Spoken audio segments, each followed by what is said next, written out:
for the price of one.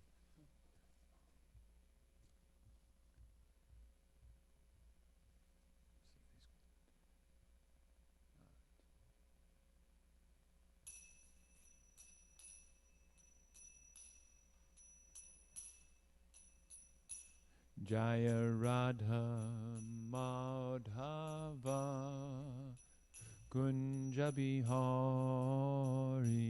Jaya Radha Madhava Kunja Bihari Jaya Radha Madhava Kunja Bihari Jaya Radha Madhava Kunja Bihari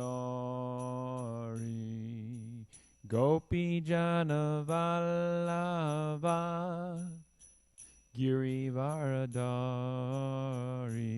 Jaya Gopi Jana Vallabha Girivardhari Jaya Gopi Jana Vallabha Girivardhari Jaya Gopi Jana Vallabha Girivardhari Yasodhanandana Braja Jana Ranjana Braja Jana Ranjana Yasodhanandana Braja Jana Ranjana Nandana Braja Jana Ranjana Yamunatira Vanachari Yamunatira Vanachari Yamunatira Vanachari Yamunatira Vanachari Jaya Radha Madhava Kunja Bihari Jaya Radha Madhava Kunja Bihari Gopi Jana Vallabha Girivardhari Jaya Gopi Jana Vallabha Girivardhari Jaya Gopi Jana Vallabha Girivardhari Jaya Gopi Jana Vallabha Girivardhari Yasodhanandana Braja Jana Ranjana Yasodhanandana Braja Jana Ranjana Yasodhanandana Braja Jana Ranjana Braja Jana Ranjana Yamunatira Vanachari Yamunatira Vanacha Yamunatira Vanachari Yamunatira Vanachari Jaya Radha Madhava Kunja Bihari Jaya Radha Madhava Kunja Bihari Jaya Radha Madhava Kunja Bihari Jaya Radha Madhava Kunja Bihari Jaya Prabhupada Jaya Prabhupada Prabhupada Srila Prabhupada Jaya Prabhupada Jaya Prabhupada Jaya Prabhupada, Srila Prabhupada, Prabhupada, Prabhupada, Prabhupada, Jaya Jaya, Prabhupada, Jaya Jaya, Prabhupada, Prabhupada, Prabhupada, Jaya Jaya, Prabhupada. Jayom Vishnupad Paramahansa Parvikacharya Satara Sadashishi Mother's Divine Grace A.C. Bhaktivedanta Swami Srila Prabhupada Ki Jai. ISKCON Founder Acharya Srila Prabhupada Ki Jai. Anantakoti Vaishnavinda Ki Jai. Namacharya Srila Haridas Thakur Ki Jai. Premsaka Shri Krishna Chaitanya Prabhu Nityananda Shri Dvaita Gadadhar Shivasadi Gaur Bhaktivinda Ki Jai. Jai Radha Krishna Gopa Gopanath Shai Makunda Radha Kunda Giri Gauranga Ki Jai. Vrindavan Dham Ki Jai. Mai Pranavadip Dham Ki Jai. Jagannath Puri Dham Ki Jai. Grantaraj Srimad Bhagavatam Ki Jai. Srila Prabhupada Ki Jai. Gaur Premanandi. All glories and some devotees. All glories to the assembled devotees. All glories to the assembled devotees. All glories to Shri Shri Guru and Gauranga. Namo Vishnupadaya. Om Namo Bhagavate Vasudevaya. Om Namo Bhagavate Vasudevaya. Om Namo Bhagavate Vasudevaya.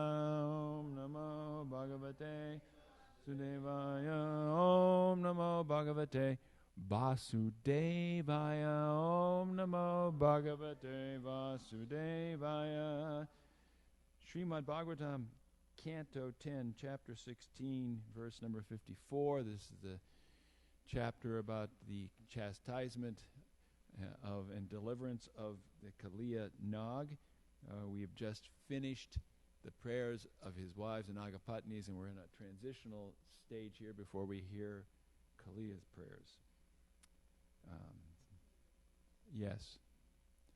Shri Shukuvacha Itam sa Nagapatni bir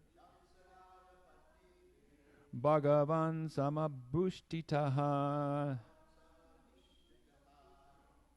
Murchitam bhagna shirasam Visa sarjangri kutanai. Shri Shukuvacha Itam sa Nagapatni bir Bhagavan samabhishtuta Murchitam bhagna shirasam Visa sarjagri kutanai. Shri Shukuvacha Itam sa Nagapatni bir Bhagavan samabhishtuta Murchitam bhagna shirasam Visa sarjagri kutanai.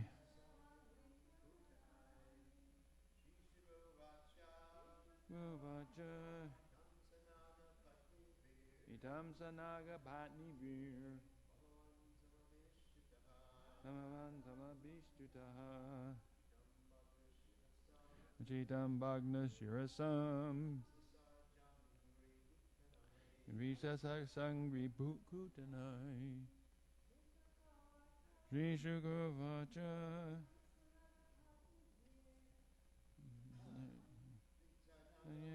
bir Bhagavan samabhishtita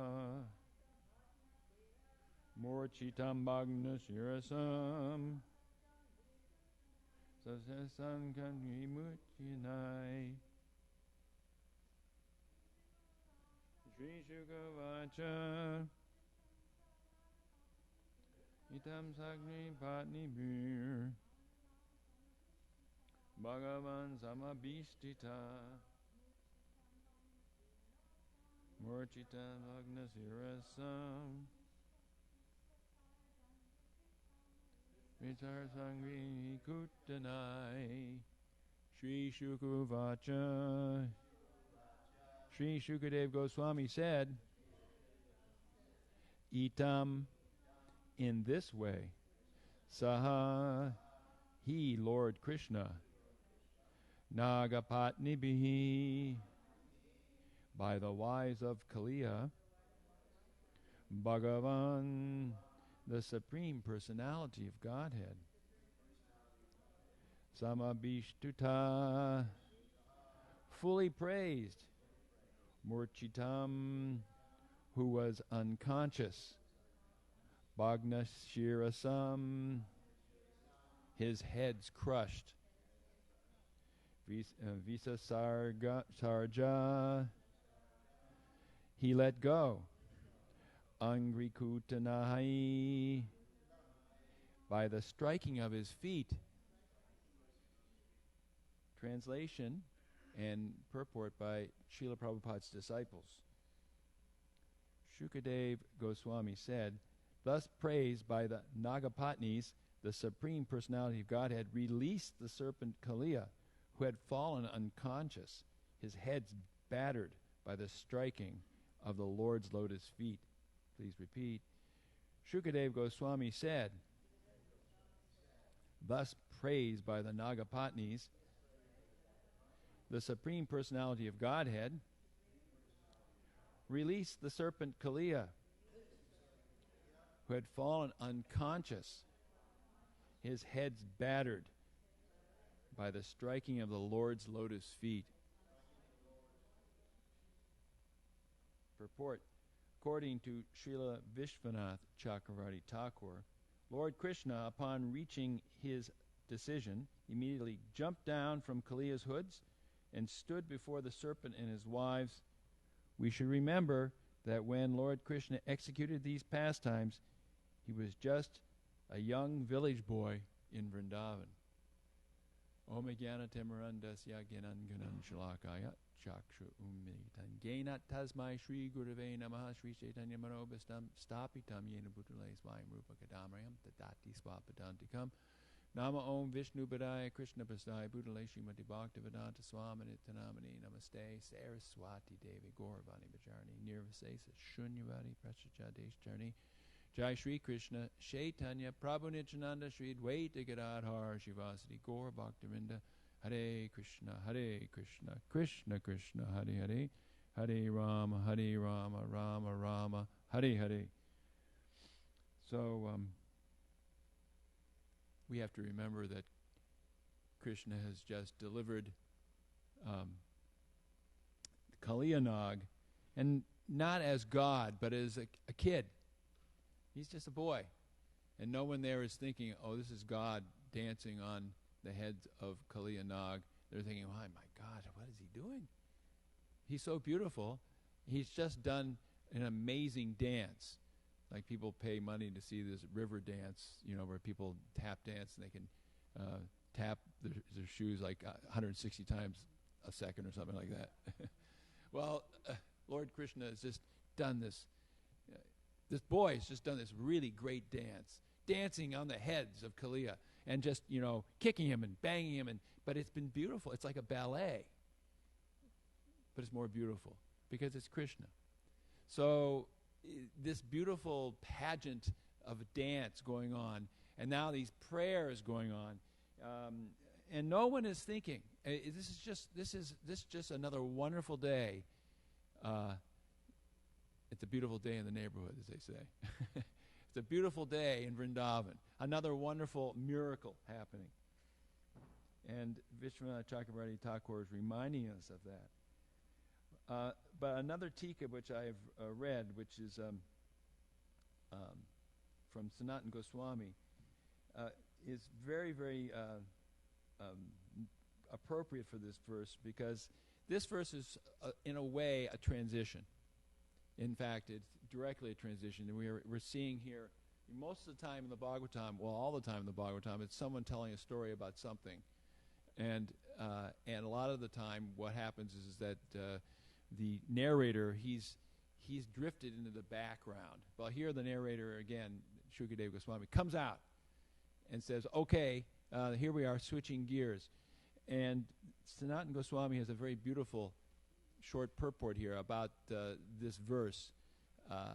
And the shifting of gears now.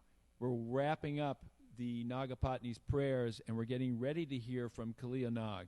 And it's really very, very beautiful what Sanatana Goswami writes, analyzing this verse. So I'm going to read, it's short. I'm going to read this, and then we'll talk a little bit about what he says. The word sa indicates he, pleased with their praises, or he, the crest jewel of independent play in Vrindavan, or he who suffers from others' suffering. Bhagavan Krishna left Kaliya, who had fainted, with his head broken by the blows of Krishna's feet.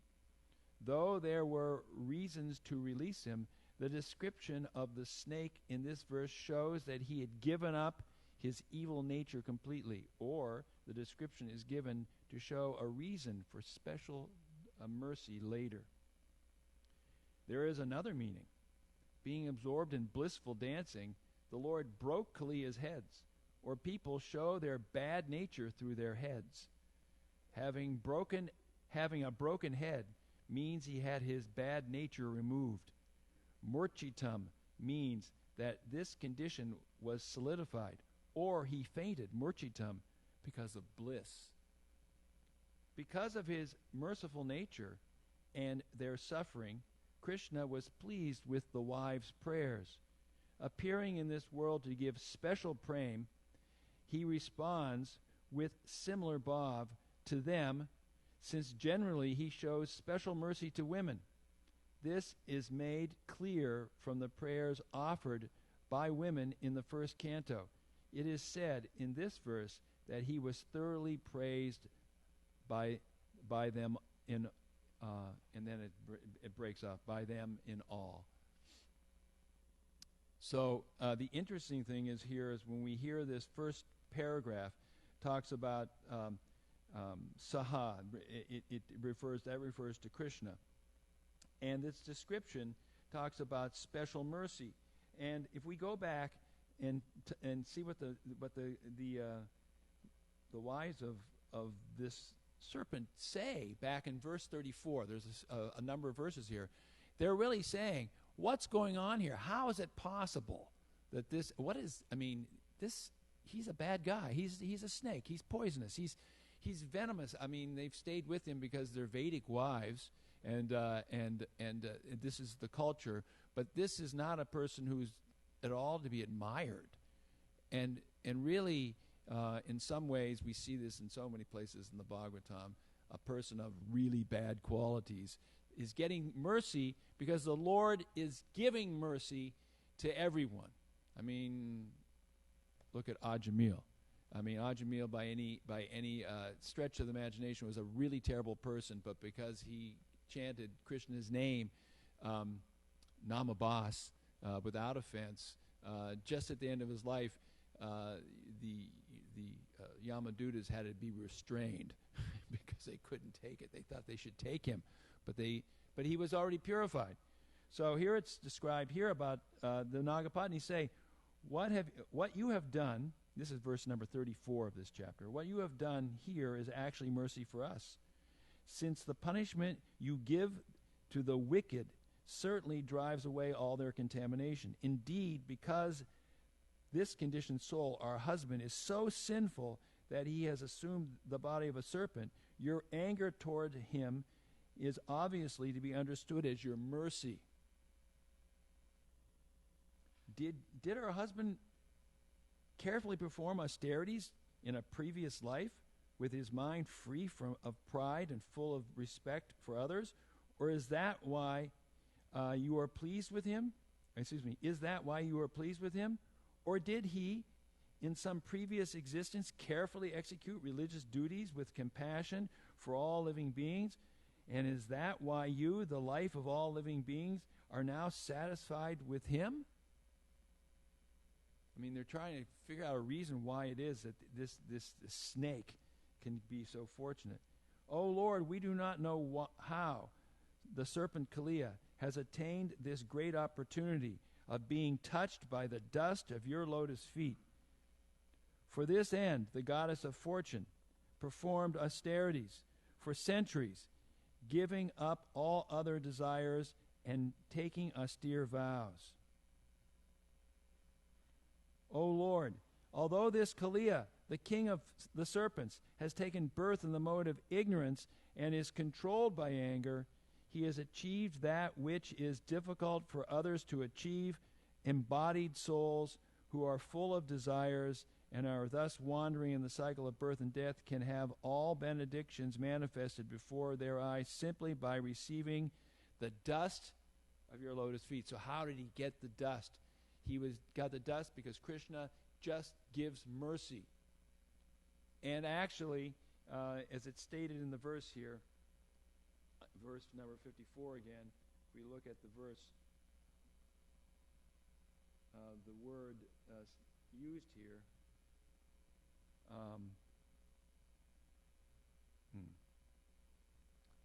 that that he's unconscious, murchitam. He becomes unconscious. This is the next paragraph. But he's unconscious. He's been knocked unconscious because he's been given. He's had his bad qualities knocked out of him by the Lord, and this is special mercy. And that special mercy is actually discussed in the Bhagavad Gita in one of the nutshell verses. Tesham evanukam partam aham agyana jamtama nasyam yatma bhavasto jnana dipena bhashvata. And here Krishna says to Arjuna to show them special mercy. I, dwelling in their hearts, destroy with a shining lamp of knowledge the darkness born of ignorance. And the word is anukampa artam, to show special mercy. So it's not just Kaliya that gets special mercy, but it's everyone who gets special mercy. And Prabhupada makes that clear in his purport when he says, the Lord tells Arjuna that basically there is no possibility of understanding the supreme truth, the absolute truth, the supreme personality of Godhead, simply by speculating. For the supreme truth is so great that it is not possible to understand him or achieve him simply by making a mental effort. Man can go on speculating for several millions of years, and if he is not devoted, if he is not a lover of the supreme truth, he will never understand Krishna or the supreme truth. Only by devotional service is the supreme truth Krishna pleased, and by his inconceivable energy he can reveal himself to the heart of the pure devotee. So it should be understood that in this instance, Kali has become purified. He's a pure devotee, and Krishna has revealed to him in his heart. And if we look at the second paragraph here, if we look at Sanatana Goswami's statement here, there's another meaning. Being absorbed in blissful dancing, the Lord broke Kaliya's heads. Or people show their bad natures through their heads. Having the broken head means that his bad nature had been removed. And he fainted. Why? Because of bliss, it's stated here. He's actually in bliss, because murchita means he's received this special mercy, this battering on the head. And actually, that battering on the head, it's interesting because it's something that the demigods, they should be so lucky. As it's stated here, Prabhupada writes, and it's an interesting translation of a verse that's translated in the Bhagavatam differently, but in the teachings of Lord Chaitanya, he translates this verse from the 3rd canto, 2nd chapter, verse number 21. And this is meditation, or this is meditation on Lord Krishna, how to meditate on Lord Krishna's form. It says that Krishna is the master of all demigods, including Lord Brahma, Lord Shiva, and the expansion of Vishnu within this universe. Therefore, no one is equal to or greater than him, and he is full in 6 opulences. All the demigods engaged in administration of each universe offer their respectful obeisances unto him. Indeed, the helmets on their heads are beautiful because they are decorated with the imprints of the lotus feet of the Supreme Lord. So that last line is Kiriti Kotyetita Padapidita, which says that their helmets of Lord Brahma, the helmet of Lord Shiva, the helmet of all the demigods, they're glittering because the lotus dust, the feet have come. So this battering, bang, bang, bang on top of Kaliya's heads have knocked him senseless, but has made him beautiful because he's a pure devotee. It's interesting because the Prabhupada speaks about how the face is the index of the mind. And in another verse, Prabhupada speaks, and this is from the Bhagavatam, and this really makes it clear about, if the face is the index of the mind, just think what kind of mind Kaliya had. Fire. I mean, extreme venom and fearfulness. I mean, you've seen a cobra when their hood is up like this. I mean, it's very menacing. Imagine, this sort of huge snake with thousands of heads or hundreds of heads or whatever number of heads he had, a lot of heads, and belching forth fire and poison and hissing. And I mean, it's like one of those sci-fi horror movies, the creature from the Black Lagoon, but more intense. So Prabhupada, in the purport to this verse, it's Canto 4, Chapter 29, verse 63. I'm not going to read the verse. I'm going to read Prabhupada's purport because this is like a little verse itself. There is an English proverb that says, the face is the index of the mind. If one is angry, his anger is immediately expressed in his face. Similarly, other mental states are reflected by the actions of the gross body. In other words, the activities of the gross body are reactions of the mental condition. The mind's activities are thinking, feeling, and willing. The willing portion of the mind is manifest by the activities of the body. Just think, this is, Kaliya. You can just imagine where he's at. The conclusion is that by the activities of the body and senses, we can understand the condition of the mind. The condition of the mind is affected by past activities in the past body. When the mind is joined with a particular sense, it immediately becomes manifest in a certain way. For instance, when there is anger in the mind, the tongue vibrates so many maledictions. Similarly, when the mind's anger is expressed through the hand, there is fighting. When it is expressed through the leg, there is kicking. There are so many ways in which the subtle activities of the mind are expressed through the various senses. So this shows that Kaliya is just bursting forth with ugly, horrible anger, but then the mercy of the Lord, who's just playing with him. He's having fun. He's having fun. Is his intention to deliver him? Well, of course, yes. But as a boy, he's just playing around. In fact, he's showing off to the gopis. Hey, look at this. And they're going, wow, he's cool. And Mother Yashoda is fainting, oh my God, what's going on here? Praying to Narayan. Protect my boy. He's just, he must be crazy. He's out there with this snake. But he's purifying him. And the snake, you could see, if the face is the index of the mind, how horrible is the mind of Kaliya. Prabhupada also writes in this same idea, the same idea being expressed in regard to the face being the index of the mind. He wrote a letter to Jadharani in the early days of our movement, and I'll read it to you here, about the face being the index of the mind. And it's a very interesting what he writes. Nobody is free from anxiety. The soul is suffering, and that is expressed through the manifested body. So we should understand. He says the soul is suffering. That's interesting, because the soul doesn't suffer according to, strictly speaking, the philosophy of Vedanta. How can the soul suffer? But the soul does suffer according to at least the bhav of Srila Prabhupada here, which is to say that if you're not Krishna conscious, you can't really be happy. The soul is only happy in touch with Krishna, in relationship with Krishna, and therefore, Prabhupada expressing this in a letter in 1971 to Jadharani says, the soul is suffering, and that is expressed through the manifested body. Imagine how much Kali is suffering. Not that the body is suffering separately, just like face is the index of the mind. Nobody can see the mind, but by the face it is understood that the person is in good mental condition. So the body suffering is the reflection of the soul suffering. So the king in your painting is not really happy, but rather full of anxieties. That is to be shown. Another example is that when my garments are dirty, I, the living entity, am not taking care of my dress.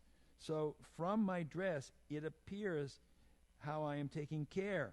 In other words, you can see by the body what the living entity is doing, right or wrong. What's the right thing? The right thing is for the living entity to be in relationship with the Supreme Lord and serving the Lord in a loving relationship. And when that happens, Prabhupada would say, I've taken the hippies and turned them to happies. They were dirty and living in the streets, and now they are clean and looking just like they've come from Vaikuntha. So the idea being is that when one is touched by the Supreme Lord, then all these impurities fall away. And if we're not engaged in the service of the Lord, then we're not actually taking care of ourselves. Similarly, the condition of the soul is expressed through the body. When water is hot, that you cannot show by painting. You cannot paint the heat. You must touch the water if you were to understand. So by seeing the expression of the bodily features, one can understand whether the soul is happy or not. We may not be able to touch the soul or touch someone else's soul, but we can see. So in this way, Sanatana Goswami is saying that by the heads being beat, he's given up his evil and horrible affliction, and he's fainted. And he suggests he's fainted not because of the beating. We could say he has, because he doesn't leave that out as a possibility. But he's fainted because he's in bliss. He's in bliss now because he's had all the demoniac nature beat out of him. And no longer does he have the fearful visage of this angry, horrible snake that is afflicting Vrindavan. The last paragraph of his Tika, Sanatana Goswami returns to an ongoing theme that we've been talking about: the position of women in relationship to Krishna. And it says here that Sanatana Goswami, and he should know, appearing in this world to give special prema, he responds to the similar bhava to them, since generally he shows special mercy to women. And we see, and he gives the example about the prayers offered by women in the first canto, and of course, throughout these last few weeks, when we've been speaking on different classes, have been speaking on this pastime. The speaker of the class is oftentimes referred back to the teachings or the prayers of Queen Kunti, because they parallel these prayers of the Nagapatnis. They're a little different in the sense that Queen Kunti has a certain different outside of Braja mood, so therefore there is some duality in her approach to Krishna that's not there in Vrindavan. However, the prayers are expressing the same mood, which is that Krishna, through his mercy, is somehow or other, his pastimes are purifying us, and that by understanding these pastimes, not through intellectual sorts of pursuit, but by hearing these pastimes and feeling these pastimes. It's interesting, because the point being made in the purport of the 11th verse of the 10th chapter of the Gita, is that no speculation, no analyzation of Krishna's name, quality, form, and pastimes can ever be successful. What has to happen is we have to hear it from a pure devotee, the pastimes, and let those pastimes purify our heart, so that that heart being purified, Krishna can then broadcast his pastimes onto our heart. Because it's through his mercy that we are able to understand him. Only by his mercy. There's no other way to understand him. And so here, Sanatana Goswami is talking about how this special favor upon women. Because we can talk about the different qualities between men and women, and it's analyze how the brains work differently and how the emotions work differently. You know, men are from Mars and women are from Venus. They have these books they write about why we can't understand each other, et cetera, et cetera. But it should be understood that the highest devotees, the acme of devotion are the gopis. And we see other very, very high-level devotees like the wives of the Brahmanas, and here the Nagapatnis offering prayers. They're women. And within this world, we can understand also, Prabhupada says that in any religious gathering, there are always more women than men. And what is it?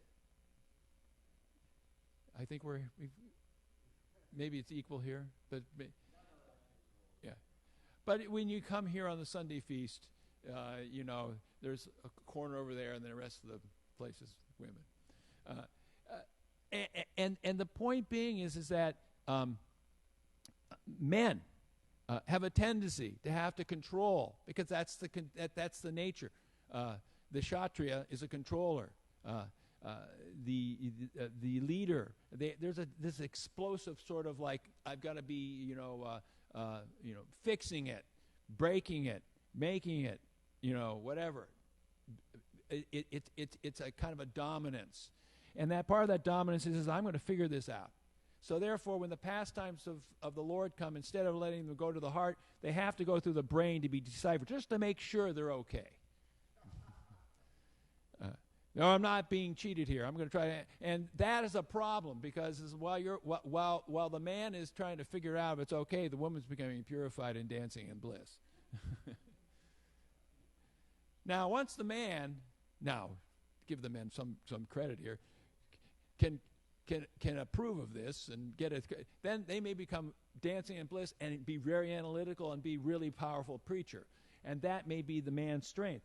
But in the meantime, the average person, average woman, is able to receive this mercy much easier. And we see this in the Bhagavad Gita also. We go to those famous verses in the 9th chapter, the end of the chapter, where Krishna says, Striya Vaishas Tata Shudra. And actually, he speaks 2 verses here, and I'll do them one after another, because it's important to understand here. Mamhi parta vipastrithya ye pisyu pavayonaya striya vaishas tata shudras te piyanti param gatim. Now we hear this. O son of Prita, those who take shelter in me, though they be of lower birth. Oh, and then the first thing, women, Vaishyas, and Shudras can attain supreme destination. Well, let's clue everybody in. That's everybody. Women, Vaishyas, and Shudras.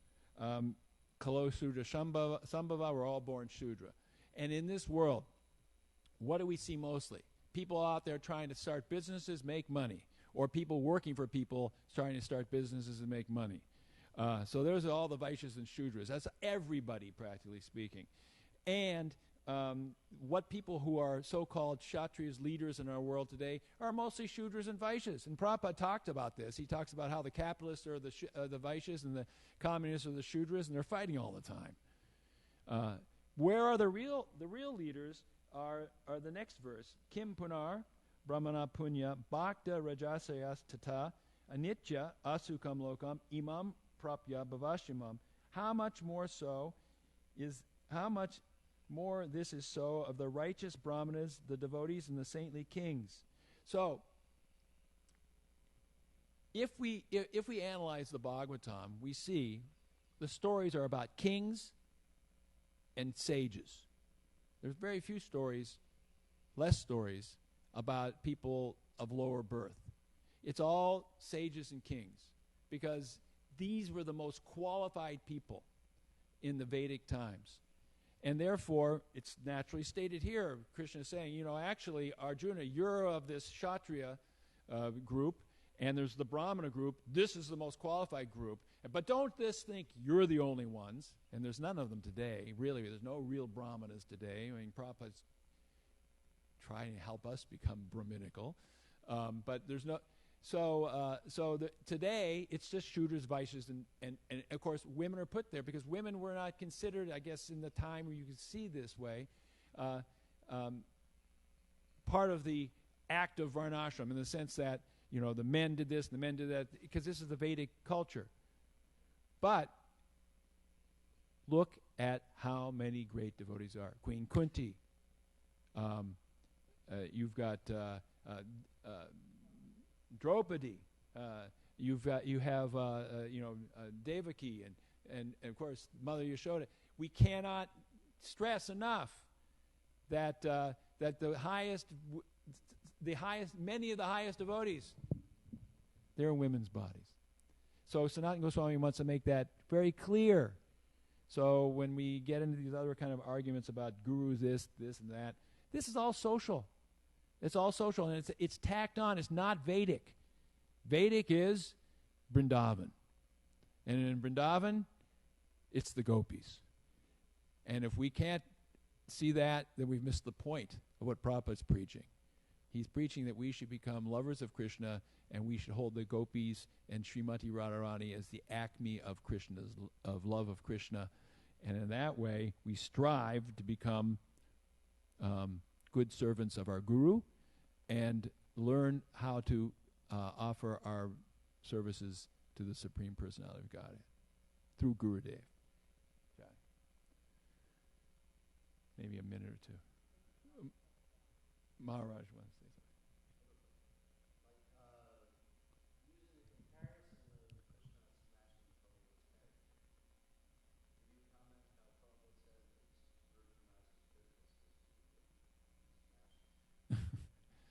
Well, Bhaktisiddhanta Saraswati Thakur says that he who praises me is my enemy. We all want to hear praise, because and that praise feeds our ego. Therefore, the Guru has to help us become ego-free, hankara-free. We can have an ego, but a real ego. So it's the Guru correcting us, especially when he sees us acting in a way which will not allow us to make advancement in Krishna consciousness, that he has to speak strongly. And you hear how Prabhupada speaks strongly. And we were listening to a class last night, and this man was asking questions, and she said, Prabhupada's really feisty here. Because he wants to stop this person's misconception. He's not even a disciple, this fellow. He may have become, but it didn't say who it was. He wants to stop a misconception that will keep us from attaining love of God. Therefore, he has to smash that.